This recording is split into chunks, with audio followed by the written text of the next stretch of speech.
Assalamualaikum warahmatullahi wabarakatuh. Selamat pagi adik-adik mahasiswa. Pada kesempatan kali ini saya ingin menjelaskan mengenai kelanjutan mata kuliah kimia medisinal, yaitu mengenai obat-obat golongan diuretika. Jadi, obat-obat golongan diuretika ini sebenarnya masuk ke dalam bab antihipertensi ya.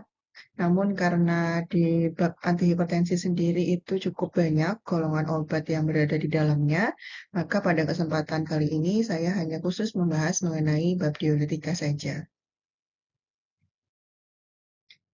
Baik, mungkin kita juga perlu mereview kembali mengenai obat antihipertensi. Kalau kita baca atau kita lihat pengertian dari hipertensi atau orang awam kerap menyebutnya dengan tekanan darah tinggi, yaitu suatu kondisi di mana terjadi peningkatan tekanan darah sistolik lebih dari 140 dan tekanan darah diastolik lebih dari 90 dengan 2 kali pengukuran pada selang waktu 5 menit dalam keadaan cukup istirahat. Jadi ada 2 kali pengukuran jika diketemukan nilai sistolnya itu lebih dari 140 dan diastolnya itu lebih dari 90, maka dapat dikategorikan pada hipertensi. Nah, ada 5 golongan obat antihipertensi yang dikenal dengan obat lini pertama atau first line drug yang lazim digunakan. Ada ACE inhibitor, ada CCB atau calcium channel blocker, ada beta blocker, ada ARB atau angiotensin receptor blocker, dan diuretika.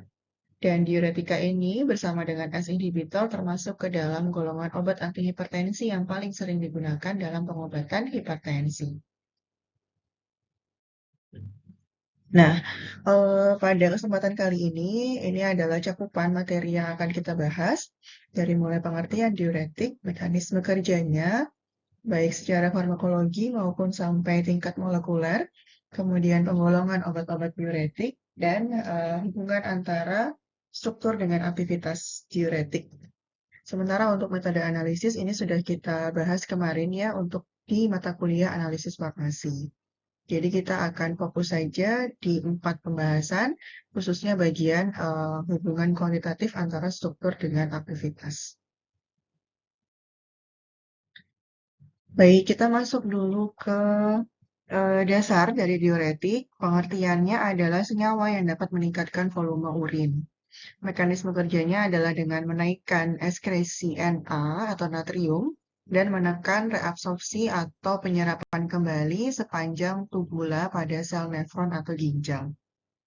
Nah, berdasarkan efek yang dihasilkan, diuretik ini dapat dibagi menjadi 3, yaitu pertama adalah diuretik yang hanya meningkatkan ekskresi air dan tidak mempengaruhi kadar elektrolit pada tubuh. Gitu ya. Kemudian yang kedua adalah diuretik yang dapat meningkatkan ekskresi natrium. Dan yang ketiga adalah diuretik yang dapat meningkatkan ekskresi natrium dan juga kalsium. Untuk yang nomor 2, yang hanya meningkatkan ekskresi natrium, kita kerap menyebutnya dengan natriuretik. Jadi ingat aja, meningkatkan ekskresi natrium berarti natriuretik. Sementara yang ketiga, meningkatkan ekskresi natrium dan kalium, kita menyebutnya dengan saluran uretik. Atau kalau disingkat menjadi saluretik. Jadi nanti di pembahasan-pembahasan setelah ini, jika tertulis natriuretik, berarti kita ingat bahwa, oh ini berarti diuretik yang berfungsi untuk meningkatkan ekskresi natrium saja. Kalau tertulis saluretik, oh berarti ini yang berfungsi untuk meningkatkan ekskresi natrium dan juga kalsium. Nah, itu berdasarkan efek yang dihasilkan. Sementara kalau kita bagi menjadi berdasarkan tempat kerjanya pada tubula, itu ada 5 pembagian, dari mulai site 1 diuretik, 2, 3, 4, dan diuretik lainnya. Site 1 nanti dia akan bekerja pada tubula proksimal, site 2 pada lengkung Henle, site 3 pada tubula distal, dan site 4 itu pada saluran pengumpul atau collecting tube. Untuk site 1 ini secara umum kerjanya untuk menghambat enzim karbonat anhidrase. Site 2 itu kita sebut juga dengan diuretik kuat. Site 3 itu diuretik tiazid dan senyawa sejenis tiazid. Dan site 4 itu adalah diuretik hemat kalium. Kita akan bahas satu persatu. Baik, ini adalah gambar skematik proses pengangkutan elektrolit dalam ginjal kita yang dapat dipengaruhi oleh obat diuretik. Secara umum ini adalah proses pengangkutan elektrolit dalam sel nefron yang dipengaruhi oleh diuretik. Jadi secara skema atau tata urutannya adalah urin akan dieskresikan oleh ginjal. Ini adalah suatu unit fungsional dari ginjal, kita menyebutnya dengan nefron. Jadi nefron adalah unit fungsional dari ginjal kita. Nefron ini terdiri dari glomerulus, tubulus proksimal dan distal, kemudian ada lengkung Henle dan juga saluran pengumpul atau collecting tube. Oke, jadi ini adalah gambaran dari nefron tersebut. Nah, diuretik itu mempengaruhi 3 proses fisiologis dalam pengangkutan elektrolit, yaitu pertama pada filtrasi glomerulusnya, kemudian absorpsi kembali di tubulus atau lengkung Henle, dan juga yang ketiga adalah pada sekresi di tubulusnya. Jadi saya ulangi, diuretik ini mempengaruhi 3 proses fisiologis dalam pengangkutan elektrolit tubuh, yaitu pertama mempengaruhi filtrasi glomerulus, kedua adalah mempengaruhi penyerapan kembali atau reabsorpsi di bagian tubulus, baik proksimal ataupun distal, dan juga lengkung Henle, dan yang ketiga adalah mempengaruhi sekresi di tubulus. Nah, dari 3 mekanisme kerja itu, kita kemudian membaginya menjadi berbagai macam jenis obat-obatan diuretik. Kemudian ini adalah kegunaan dari diuretik secara umum adalah dapat untuk mengatasi edema atau udem atau pembengkakan akibat penyakit tertentu. Jadi selain hipertensi kan juga ada beberapa penyakit yang dapat mengakibatkan adanya pembengkakan cairan gitu ya dalam tubuh. Kemudian yang kedua adalah untuk melengkap obat antihipertensi. Nah, efek samping dari obat diuretik ini yaitu pertama adalah hipokalemia secara umum gitu ya, karena eh, kalium itu termasuk salah satu elektrolit yang juga ikut dikeluarkan pada saat proses diuresis. Maka salah satu efek sampingnya adalah konsentrasi kalium menjadi sedikit di dalam tubuh. Namanya adalah hipokalemia. Kemudian hiperglikemia ini juga berkaitan dengan glukosa darah menjadi meningkat. Kemudian hiperuremia. Ya. Jadi ada 3 efek samping yang biasanya terjadi pada penggunaan obat-obat diuretik, terutama yang hipokalemia. Selanjutnya kita masuk ke pembahasan set 1 diuretik. Set 1 diuretik ini kerjanya di tubulus proksimal. Kita juga menyebutnya dengan saluretik. Berarti ada berkaitan untuk pengeluaran natrium dan juga kalsium. Kemudian mekanisme kerjanya dengan menghambat enzim karbonat anhidrase yang menurunkan reabsorpsi natrium dan meningkatkan ekskresi Na. Jadi adik-adik, enzim karbonat anhidrase ini itu kalau misalkan berikatan dengan neurotransmitter yang tepat gitu, dapat meningkatkan penyerapan kembali Na. Nah, kalau kita hambat kerjanya, maka berarti efek sebaliknya yang akan terjadi, yaitu menurunkan penyerapan kembali natrium. Dan kalau penyerapan kembalinya kita hambat, berarti kan konsentrasi natrium akan meningkat gitu di luar tubuh. Otomatis sekresi atau ekskresi pengeluaran natrium itu juga akan meningkat bersama dengan air keluar dalam bentuk urin. Nah, eh, di sini saya jelaskan dengan reaksi kimia pada tubulus proksimal terjadi reaksi antara H2O dan juga CO2 menghasilkan H+, yang H+ ini kemudian dapat dipertukarkan dengan natrium atau nama lainnya adalah reabsorpsi natrium. Jadi interaksi antara H2O dengan CO2 akan menghasilkan asam karbonat atau H2CO3 yang kalau kita pecah lagi dia akan menghasilkan ion H+ dan HCO3-. Nah, H+ inilah yang dapat dipertukarkan dengan elektrolit dalam bentuk Na dan K. Jadi akan terjadi reabsorpsi natrium dan kalium ke dalam tubuh. Kalau kita hambat enzimnya, otomatis reaksi ini tidak dapat terjadi. Kalau enzimnya kita hambat, berarti asam karbonatnya akan berkurang jumlahnya, otomatis juga H-nya, H plusnya juga akan berkurang atau menurun. Kalau jumlah H menurun, maka tidak akan terjadi reabsorpsi Na dan juga K, karena tidak dapat dipertukarkan seperti itu.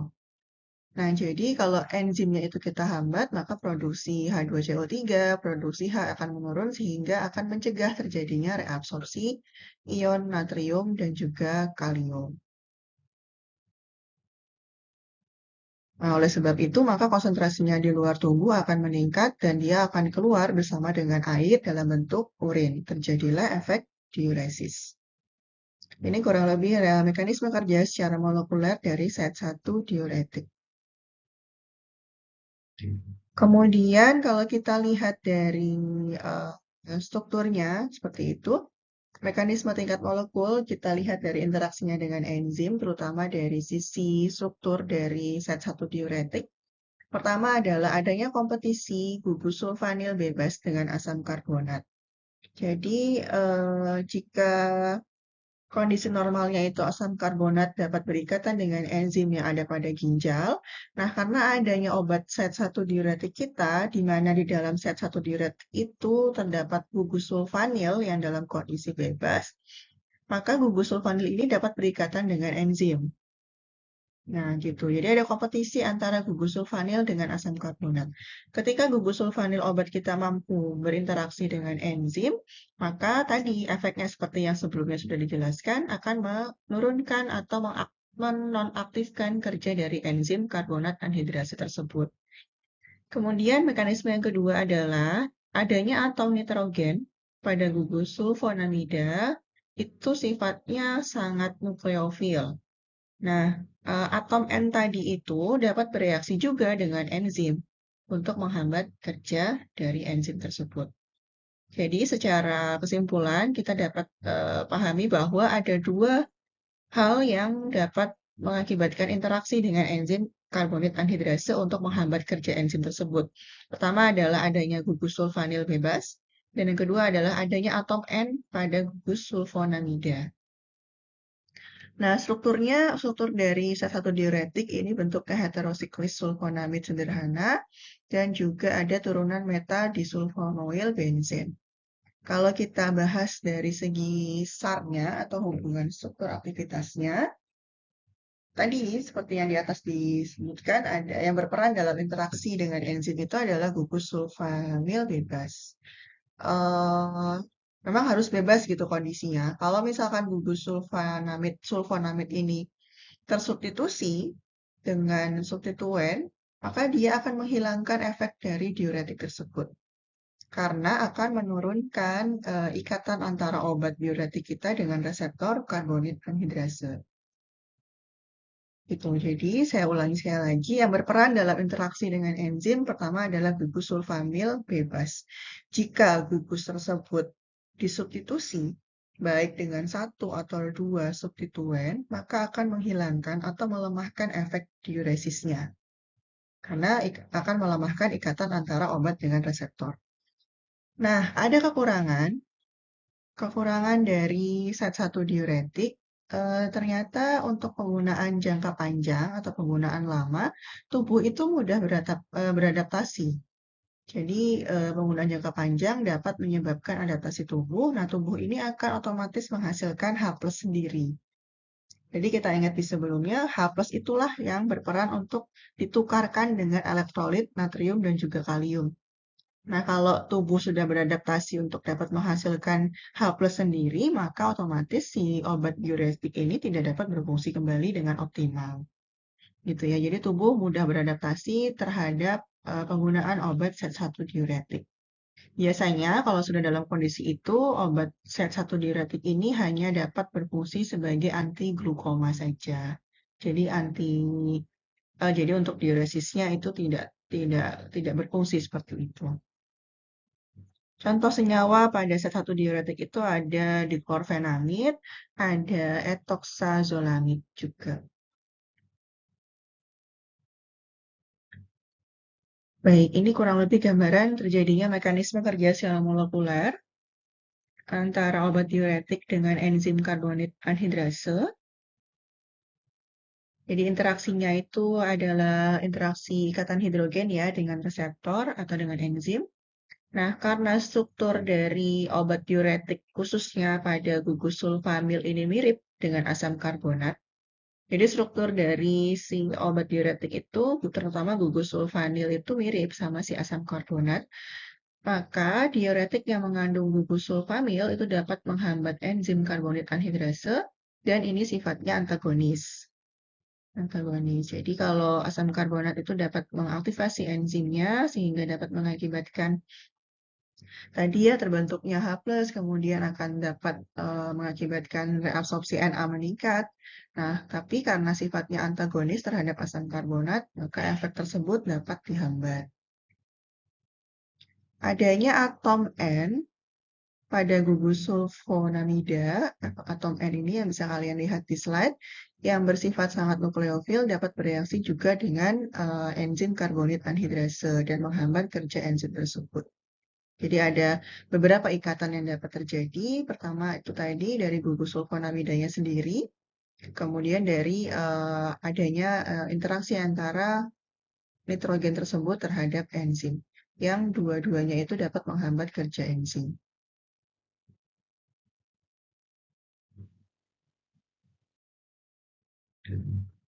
Selanjutnya contoh dari pengembangan obat-obat set 1 diuretik, kita bisa lihat dari asetazolamid. Asetazolamid ini merupakan salah satu jenis set 1 diuretik, kita bisa lihat strukturnya seperti itu, yang dilakukan pengembangan dengan menambahkan satu gugus metil pada atom nitrogennya. Kita bisa lihat hasil pengembangannya ada pada struktur yang sebelahnya, yaitu pada obat metazolamid. Jadi metazolamid ini adalah modifikasi dari asetazolamid dengan adanya penambahan satu gugus metil. Nah, ternyata dengan adanya penambahan gugus metil ini dapat meningkatkan aktivitas obat dan memperpanjang masa kerja obat. Kita mungkin harus ingat kembali bahwa CH3 ini adalah salah satu jenis rantai alkil, atau kita menyebutnya dengan metil karena C-nya hanya ada satu, dan dapat memberikan sifat lipofilik terhadap suatu molekul, begitu. Kita ingat lagi bahwa semakin panjang rantai akil, maka akan semakin meningkatkan kelarutannya dalam lemak. Nah, adanya CH3 pada modifikasi obat asetazolamid yang kemudian berubah menjadi metazolamid, ini dapat meningkatkan kelarutan obat tersebut dalam lemak. Sehingga absorpsi kembali pada tubulus menjadi lebih baik dan ikatannya atau kita sebut dengan afinitas, ikatannya terhadap enzim karbonit anhidrase menjadi lebih besar. Metazolamid ini memiliki aktivitas yang 5 kali lebih besar dibandingkan dengan asetazolamid, hanya dengan adanya penambahan satu gugus metil. Kemudian modifikasi lain dari asetazolamid secara umum itu ternyata dapat menurunkan aktivitasnya.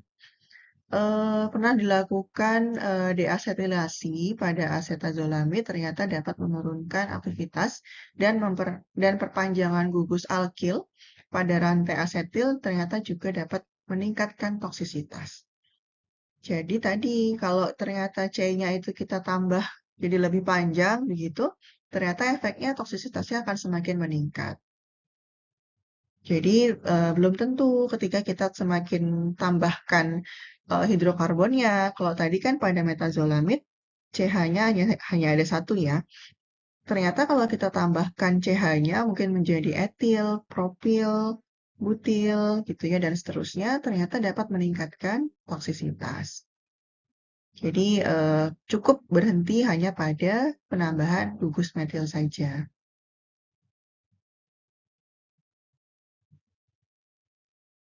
Baik, ini adalah contoh lain dari diuretik set 1, ada etoxolamid dan juga ada diklorfenamid. Selanjutnya adalah set 2 diuretik.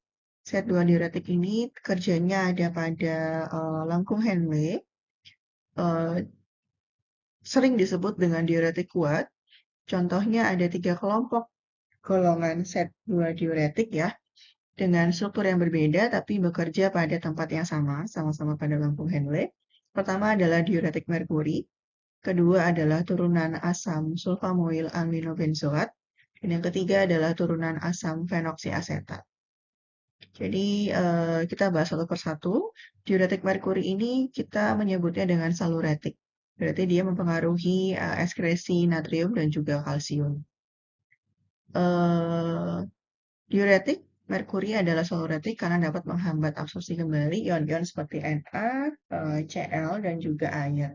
Absorpsi pada saluran cernanya rendah. Jadi dia itu absorpsi pada pencernaan itu kurang bagus gitu ya. Golongan diuretik merkuri ini dapat menimbulkan iritasi lambung dan umumnya diberikan secara parenteral. Karena itu tadi penyerapannya pada saluran cerna kurang bagus sehingga dapat mengakibatkan iritasi pada lambung kita. Jadi banyak digunakan dalam bentuk parenteral. Nah, diuretik merkuri ini punya efek iritasi sebenarnya. Jadi dia dapat mengiritasi dan menimbulkan kerusakan jaringan.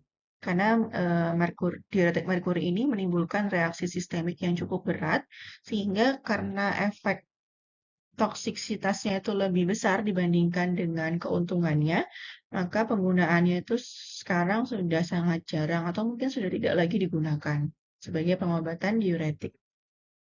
Nah, tapi kita perlu tahu bahwa ada golongan tersebut gitu ya pada set 2 diuretik. Keuntungan dari diuretik merkuri pertama adalah obat ini tidak mengakibatkan kehilangan kalium. Jadi kalau tadi salah satu efek samping dari diuretik secara umum itu adalah hipokalemia. Nah, khusus untuk golongan diuretik merkuri itu tidak terjadi efek samping tersebut. Jadi kaliumnya tidak ikut keluar bersama dengan elektrolit yang lain. Kemudian sehingga mengakibatkan terjadinya keseimbangan elektrolit, tidak terganggu begitu. Kemudian tidak mempengaruhi metabolisme karbohidrat dan juga asam urat.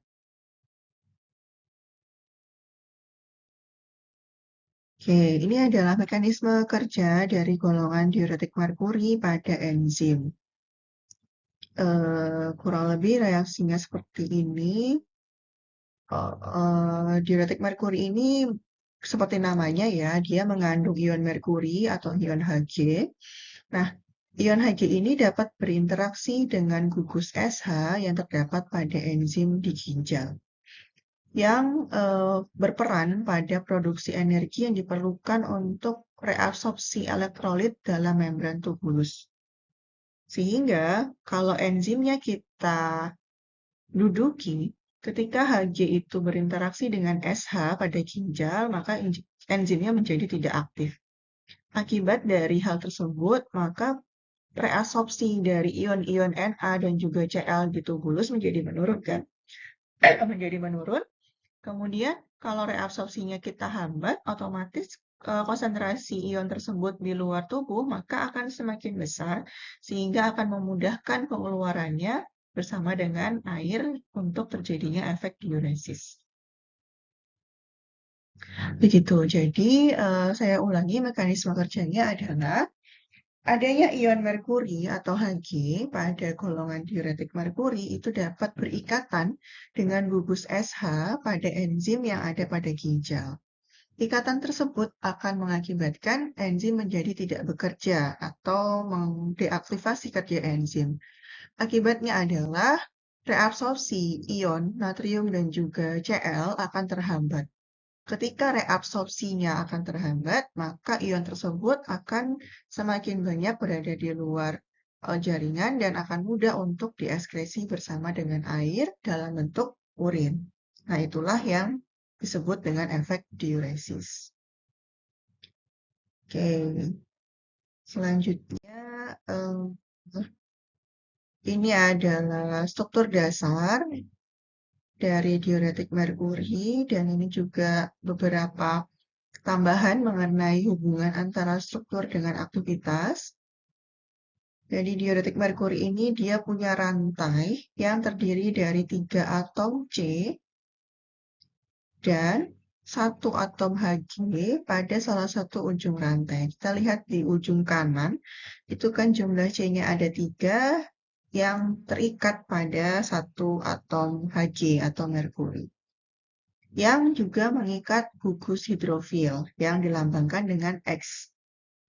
Jadi di posisi sebelah kanan itu ada satu rantai yang punya karakteristik satu atom Hg yang mengikat satu gugus hidrofil atau X, dan Hg ini juga terikat pada rantai alkil yang jumlah atom C-nya ada 3. Kalau atom C-nya ada 3, kita sebut dia propil. Baik, itu rantai yang pertama, yang sebelah kanan. Kemudian kita lihat tinjauan SAR-nya. R itu adalah cincin atau gugus aromatis, contohnya benzen, bisa juga gugus heterosiklis, alisiklis juga bisa. R ini terikat pada rantai propil melalui gugus karbamoil atau hidrofil. Mana gugus hidrofil? Gugus hidrofilnya itu yang CO. Jadi, penghubung antara R dengan rantai propil yang ada di sebelah kanan tadi itu adalah gugus hidrofil. Dalam hal ini, gugus hidrofilnya diwakili oleh CO. Jarak antara gugus hidrofil dengan merkuri adalah 3 atom C. Jadi jarak antara CO dengan Hg itu dipisahkan oleh 3 atom C. Rantai yang lebih pendek atau panjang akan mengakibatkan obat ini menjadi tidak aktif. Jadi kalau C-nya hanya ada 1 atau 2 atau 4, 5, 6, dan seterusnya, justru akan membuat obat ini menjadi tidak aktif. Jadi yang optimal itu hanya C-nya ada 3. Nah, R ini berpengaruh pada distribusi dan juga ekskresi obat. Kemudian ada R-aksen yang berikatan dengan atom O. R-aksen ini dapat berupa gugus metil atau etil. Pengaruhnya terhadap sifat senyawa kecil, jadi tidak terlalu berpengaruh ya. Sementara X ini adalah substituen yang sifatnya hidrofil atau suka air. Contohnya ada OH, ada Cl, ada Br, ada CH3COO. Atau juga bisa dalam bentuk teofilin. X ini bisa dalam bentuk teofilin. Nah, kalau dalam bentuk teofilin, itu dapat menurunkan toksisitas obat dan iritasi setempat. Tadi kita ingat efek samping dari diuretik merkuri itu dapat mengakibatkan iritasi, dan toksisitasnya juga cukup besar. Nah, adanya penambahan gugus teofilin ini yang berikatan pada atom merkuri itu dapat menurunkan toksisitas obatnya dan juga meningkatkan kecepatan absorpsi dan punya aktivitas diuretik. Jadi penyelamat dari efek samping diuretik merkuri itu adalah adanya substitusi dengan gugus hidrofil. Contoh khususnya adalah teofilin tadi. Baik, ini adalah SAR atau hubungan antara struktur dengan aktivitas dari diuretik merkuri. Selanjutnya yang kedua adalah turunan asam sulfamoil aminobenzoat. Ada kurang lebih ada 4 poin gitu ya yang dapat kita rangkum mengenai hubungan antara struktur dengan aktivitasnya sebagai diuretik. Pertama adalah posisi 1. Kita lihat posisi 1. Substituen pada posisi 1 ini sifatnya harus asam. Kalau di gambar ini dilambangkan, dicontohkan dengan karboksilat, COOH. Jadi gugus karboksilat ini punya aktivitas diuretik yang paling optimum dibandingkan substituen lain yang sifatnya juga asam gitu. Jadi gugus karboksilat punya aktivitas diuretik optimum. Kemudian yang kedua, pada posisi 5 itu ada substitusi gugus sulfamoil bebas. Gugus ini merupakan gugus fungsi untuk aktivitas diuretik yang optimum juga. Jadi kalau pada posisi 1 itu COOH mengakibatkan efek yang optimum. Nah, posisi 5 itu adalah gugus sulfamoilnya, H2NO2S. Dan itu harus dalam kondisi bebas. Dia tidak boleh terikat pada substituen yang lain. Itu arti dari kondisi bebas itu ya. Jadi dia tidak terikat pada substituen yang lain. Dia hanya terikat pada si struktur utama dari obat diuretik tersebut. Selanjutnya poin ketiga adalah pada posisi 4 itu ada gugus aktivasi yang bersifat penarik elektron. Penarik elektron, contohnya ada Cl, ada Cl3, ada fenoksi, ada alkoksi, gitu ya. Itu pada posisi 4, kita lambangkan dia dengan X. Kemudian poin yang terakhir adalah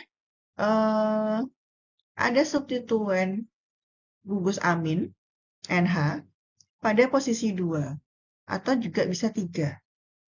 Biasanya kalau yang di posisi 2 itu lebih sedikit bentuknya ya. Kalau pada posisi 2 itu contohnya ada gugus furfuril, kemudian ada juga gugus benzil, ada juga tianyl metil kalau nggak salah. Itu yang bisa kita ikatkan pada posisi nomor 2. Sementara kalau pada posisi nomor 3 itu jauh lebih banyak substituennya yang bisa digunakan. Jadi intinya adalah pada posisi nomor 2 maupun nomor 3 itu kita bisa mensubstitusi dengan gugus amin. Tuh, ini adalah hubungan struktur dan aktivitas dari turunan asam sulfamoil aminobenzoat. Contohnya ada furosemid. Furosemid ini kita lihat ada Cl di sana, ada sulfamoil bebas, ada COOH, dan ada gugus amin di posisi nomor 2. Kemudian ada bumetamid, ini juga lebih kompleks bentuknya. Ada fenoksi, ya, yang menggantikan Cl. Kalau pada furosemid itu Cl, kalau pada bumetamid itu ada fenoksi. Sulfamoilnya tetap sama, kemudian gugus aminnya itu berpindah. Kalau furosemid nomor 2, nah bumetamid itu di posisi nomor 3. Sementara karbosilatnya tetap di posisi yang ini. Pada furosemid, posisi 4 itu diisi oleh klor, posisi nomor 2 itu gugus amin. Nah, kombinasi ini dapat mengakibatkan sifat diuretik yang kuat dan cepat. Tapi dia punya efek hipotensi, yaitu sebenarnya ingin dicapai ketika kita menggunakan obat diuretik ini untuk terapi antihipertensi. Jadi tensinya akan turun. Sementara pada bumetamid, gugus posisi 4 ini fenoksi tadi ya, 3 itu amin. Ternyata dengan kombinasi ini dapat mengakibatkan aktivitasnya 50 kali lipat dibandingkan dengan furosemid. Jadi lebih besar gitu aktivitasnya dibandingkan furosemid. Tetapi masa kerjanya menjadi lebih pendek. Tuh, jadi tergantung pemilihan gitu ya dari dokternya apakah ingin efek yang lebih tinggi tapi kerjanya lebih singkat, maka bisa menggunakan bumetamid. Tapi kan terkadang kita perlu untuk obat antihipertensi itu untuk mengontrol tekanan darah saja gitu ya. Nah, itu biasanya menggunakan furosemid.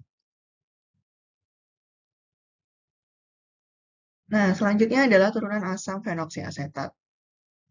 Turunan asam fenoksiasetat ini dapat terjadi aktivitas yang optimal jika ada beberapa kondisi.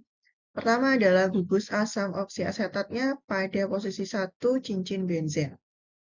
Jadi kita lihat di posisi 1 itu ada gugus asam oksiasetat di sana. OCH2COOH. Kemudian adanya gugus akriloil sulfihidril yang reaktif pada posisi para terhadap oksiasetat. Di mana itu posisi para? Jika gugus oksiasetatnya di posisi 1, maka posisi para itu ada pada nomor 4. Mungkin harus diingat kembali mengenai ortometapara gitu ya pada kimia organik. Nah, posisi para itu adalah nomor 1 dan nomor 4. Nah, pada posisi para itu ada gugus akriloil sulfihidril di sana. Kemudian pada posisi 3 itu ada substitusi atau gugus aktivasi. Contohnya bisa Cl atau CH3. Itu pada posisi nomor 3. Kalau ada substitusi yang lain pada posisi nomor 2 dan juga nomor 3, maka dapat meningkatkan aktivitasnya. Jadi kalau kita tambahkan misalkan CH3 pada nomor 2 dan 3, itu dapat meningkatkan aktivitasnya dibandingkan dengan hanya ada satu substitusi saja pada posisi nomor 3. Nah, kemudian selanjutnya, aktivitas maksimum bila C beta pada gugus keton tak jenuh tanpa substitusi. Jadi kita lihat di mana itu gugus keton yang CO ini ya. Gugus keton itu yang CO itu jika tanpa substitusi maka akan menghasilkan aktivitas yang maksimum. Itu pertama. C beta pada gugus keton. Kemudian selanjutnya C alfa sampingnya. C alfa ini bersubstitusi dengan rantai alkil yang memiliki atom C2 sampai 4. Kalau misalkan lebih dari 4, maka aktivitasnya akan turun. Jadi di C alfa, C yang di sampingnya keton itu, dia harus berikatan dengan alkil dengan jumlah 2 sampai 4 atom. Kalau lebih dari 4, maka aktivitasnya akan turun. Kemudian selanjutnya atom H terletak pada posisi ujung dari gugus akrilonim. Jadi di ujungnya itu harus atom hidrogen. Baik, ini adalah tinjauan struktur dan aktivitas dari turunan asam fenoksiasetat.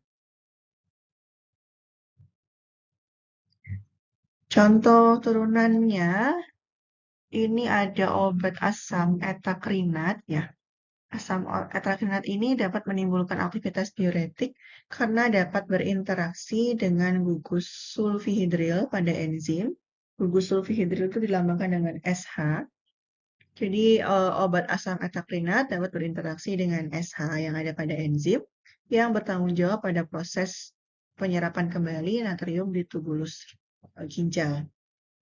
Tuh, makanya tadi kan SH-nya harus kita ikat supaya enzimnya tidak bekerja. Nah, asam etakrinat itu mampu berikatan dengan SH.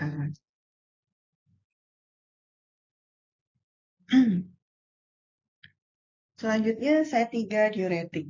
C3 diuretik ini contohnya adalah diuretik tiazid. Jadi diuretik tiazid ini dapat menekan penyerapan kembali ion-ion Na, Cl, dan juga air. Masuk haloretik juga berarti ya. Kerjanya di tubulus distal. Turunan dari C3 diuretik ini meningkatkan pengeluaran atau ekskresi ion kalium juga. Dan biasanya efek sampingnya adalah hipokalemia.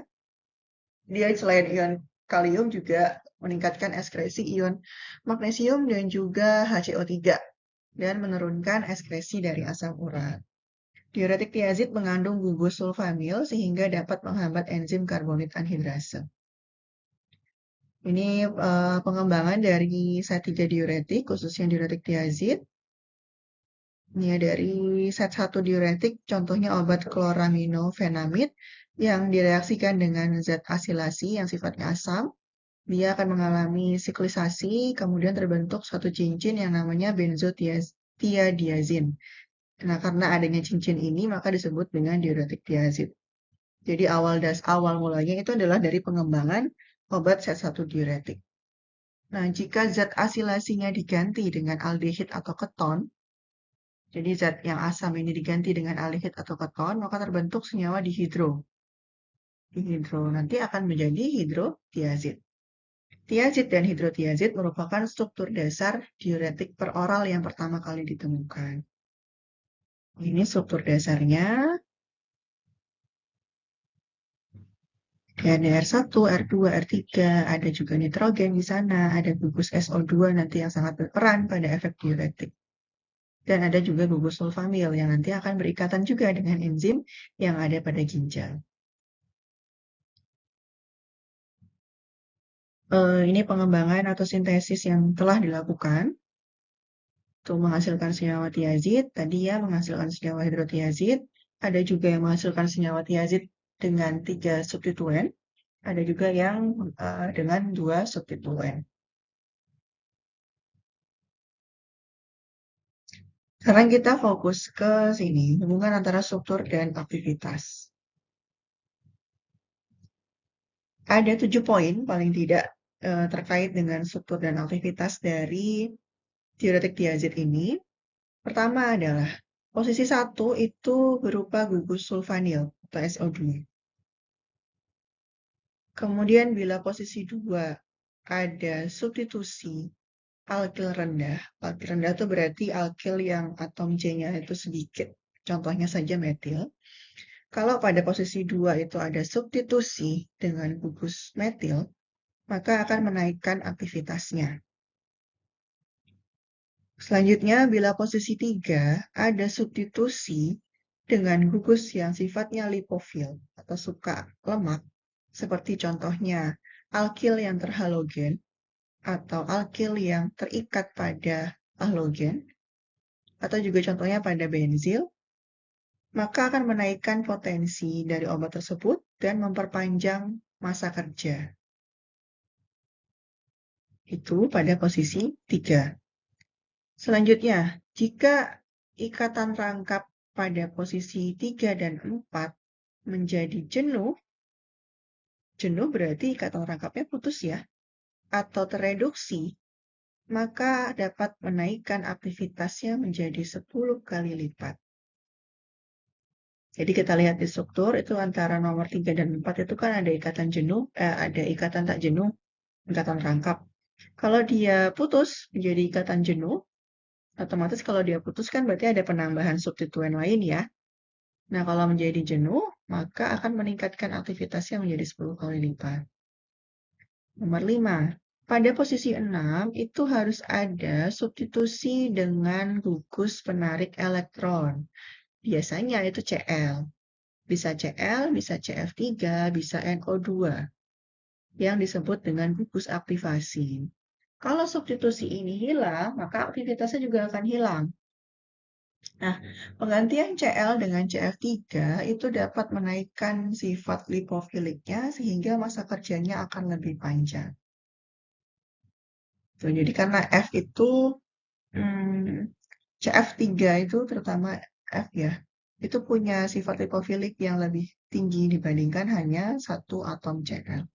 Jadi kalau kita ganti Cl-nya dengan CF3 pada posisi nomor 6 itu, maka aktivitasnya akan lebih panjang, masa kerja obat jadi lebih panjang.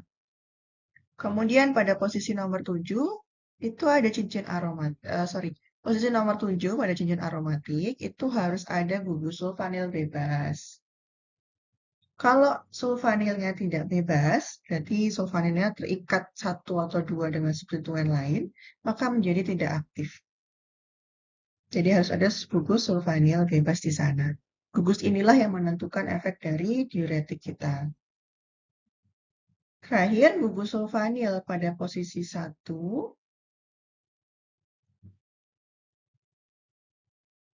yang posisinya parah terhadap gugus aktivasi dapat diganti dengan gugus elektronegatif yang lain. Contohnya ada karbonil, CO gitu ya. Nah, senyawa yang bersangkutan disebut dengan senyawa jenis diazid. Jadi kalau misalkan SO2-nya itu kita ganti sama CO, maka bukan lagi diuretik tiazid, tapi diuretik sejenis tiazid. Secara struktur mungkin mirip, tapi yang membuat tiazid itu tiazid adalah adanya SO2 tadi di posisi 1. Jadi kalau kita ganti dia, walaupun dengan sama-sama gugus yang punya elektronegativitas yang bagus, misalkan dengan CO, tetap namanya bukan tiazid lagi, tapi menjadi senyawa sejenis tiazid.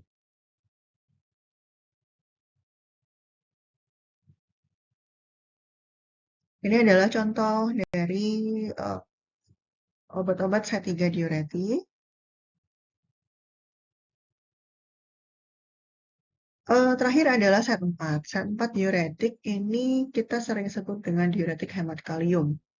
Jadi kaliumnya tidak banyak dikeluarkan, makanya disebut dengan hemat kalium. Adalah senyawa yang mempunyai aktivitas natriuretik, berarti dia fokus di pengeluaran elektrolit natrium ya, ion natrium. Aktivitas natriuretik ringan dan dapat menurunkan sekresi dari ion H dan juga kalium. Senyawa ini kerjanya di collecting tube, kemudian disebut juga diuretik lemah. Kemudian kerjanya dengan menghambat penukaran Na dengan H dan juga K, sehingga meningkatkan ekskresi Na dan retensi kalium. Jadi senyawa ini tuh memblok pertukaran antara Na dengan H dan K tadi ya. Tadi kita ingat H dengan Na itu kan bertukar gitu. Jadi hanya keluar, Na-nya itu direabsorpsi, dimasukkan kembali. Nah, kita hambat proses itu.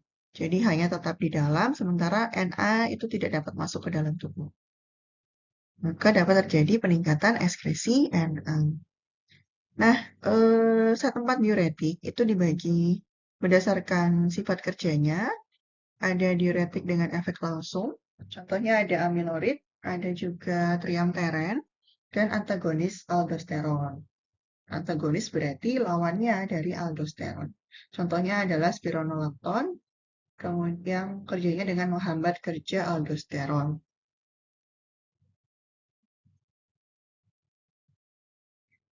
Ini adalah contoh dari diuretik hemat kalium. Dia aldosteron tuh strukturnya seperti ini. Jadi karena obat kita itu adalah antagonis aldosteron, maka strukturnya mirip seperti yang terjadi pada spironolakton. Bukan strukturnya mirip ya dengan aldosteron. Contoh lain ada pteridin, ada juga pirazin.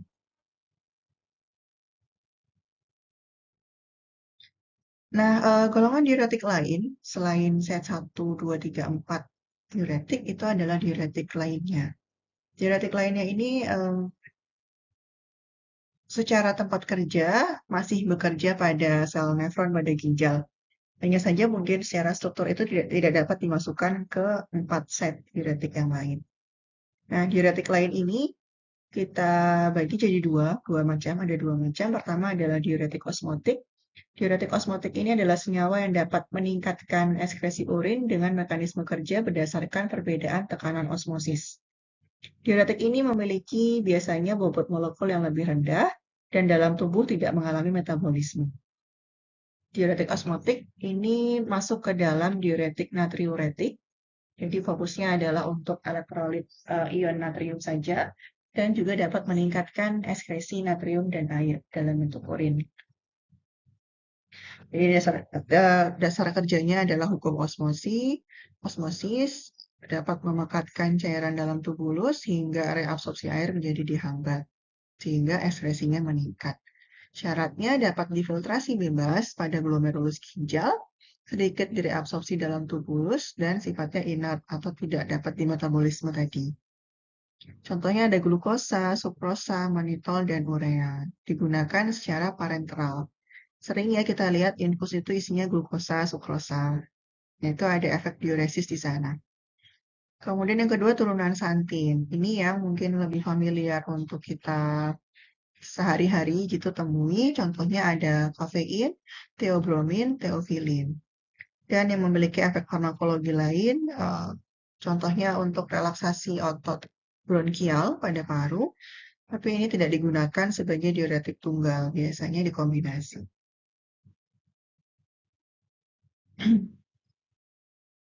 Nah, ini adalah santin, turunan santin, struktur dari turunan santin. Di sini ada 3 rantai yang berperan, ya, ada R1, R1, R3, dan R7. Satu itu pada atom nomor 1, R3 pada nomor 3, dan R7 pada nomor 7. Senyawa hasil modifikasinya kita bisa lihat di tabel. Jadi kalau kafein itu terdapat pada kopi, teh, gitu ya, cola. Ada juga pada coklat, tapi dalam jumlah sedikit. Nah, kafein ini jika R1, R3, dan R7-nya kita ganti dengan gugus metil. Kafein yang termasuk turunan santin. Kemudian teofilin, dia akan menjadi senyawa teofilin jika R1 dan R3-nya kita ganti dengan metil, dan R7-nya kita ganti dengan satu atom H. Dan dia akan menjadi senyawa teobromin yang banyak pada coklat, yang memberikan efek relaksasi juga. Teobromin ini jika kita ganti R1-nya dengan atom H, dan R3 serta R7 dengan gugus metil atau CH3. Tuh, jadi coklat, teh, kopi itu sama-sama mengandung senyawa kimia yaitu turunan santin. Yang membedakan hanya substituen pada posisi 1, 3, dan 7-nya saja. Begitu. Demikian materi mengenai kimia medisinal diuretik yang dapat saya sampaikan. Semoga dapat dipahami. Jika masih ada yang ingin dipelajari lebih dalam begitu, materi kimia medisinal ini saya ambil dari buku kimia medisinal karangan Siswandono ya. Bukunya seperti ini. Jadi ini ada 2 jilid. Untuk bagian diuretik itu yang ada pada jilid kedua. Jadi adik-adik jika ingin mempelajari kimia medisinal dasar-dasarnya itu bisa membaca yang jilid 1. Nah, untuk penerapannya pada masing-masing obat seperti ini pada diuretik itu ada pada jilid kedua. Itu relatif lebih mudah dipahami jika ingin belajar dari buku ini. Ya, demikian yang dapat saya sampaikan. Kurang lebihnya mohon maaf. Wassalamualaikum warahmatullahi wabarakatuh.